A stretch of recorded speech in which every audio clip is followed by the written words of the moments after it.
بسم اللہ الرحمن الرحیم۔ السلام علیکم ناظرین، امید کرتا ہوں کہ آپ سب خیریت سے ہوں گے۔ کرفیو میں نرمی سے متعلق جو اعلان کیا گیا ہے، تمام غیر ملکی بھائیوں کو میں ایک بار پھر بتا دوں کہ ہرگز یہ مت سمجھیں کہ 28 مئی سے ہر چیز کھل جائے گی، آپ کو ہر چیز کی اجازت ہوگی، آپ مسجد میں جا کے نماز پڑھ سکیں گے۔ ایسا ہرگز نہیں ہے۔ کرفیو میں نرمی کا جو اعلان کیا گیا ہے، اس کا جو فرسٹ فیز ہے جو 28 مئی سے 30 مئی تک ہوگا، یعنی پہلے 3 دن کا ہوگا، اس میں خاص طور پر جو اجازت دی گئی ہے وہ سیم پہلے جیسا ہی ہے جیسے پہلے کرفیو تھا۔ اس میں یہ اجازت دی گئی ہے کہ صبح 6 سے جو ہے وہ 3 بجے تک، یعنی عصر کے ٹائم تک، جو پہلے جو شعبے پہلے کھلے ہوئے تھے، دکانیں یا جن کو اجازت تھی کام کرنے کی، وہ جو ہے وہ کام کر سکتے ہیں۔ اور اس میں ایک فالتو نرمی یہ رکھی گئی ہے کہ آپ ایک شہر سے دوسرے شہر میں جو ہے وہ سفر کر سکتے ہیں۔ صرف ان 2 چیزوں کی اجازت دی گئی ہے۔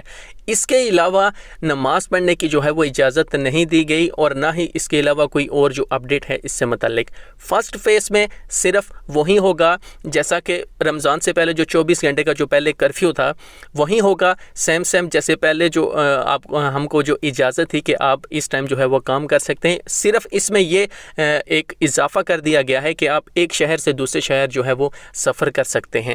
اس کا ہرگز یہ مطلب نہیں ہے کہ آپ 28 مئی سے 30 مئی کے درمیان نماز پڑھنے کے لیے مسجد میں جا سکتے ہیں، اور یہ جو آنے والا جو جمعۃ المبارک ہے آپ یہ جمعہ مسجد میں پڑھ لیں گے، ایسا ہرگز نہیں ہے۔ تو اس بات کا لازمی خیال رکھیں، اور یہ جو فرسٹ فیز ہے اس کی پوری تفصیلات جان لیں، اور جو نیکسٹ فیز ہوگا پھر اس میں جو اجازت ہے وہ بھی پورے طریقے کے ساتھ جان لیں اور پڑھ لیں۔ یہ نہ ہو کہ آپ کے لیے کوئی مشکل پیدا ہو جائے۔ اپنا اور اپنے پیاروں کا خیال رکھیے۔ ملتے ہیں نیکسٹ ویڈیو میں۔ اللہ حافظ۔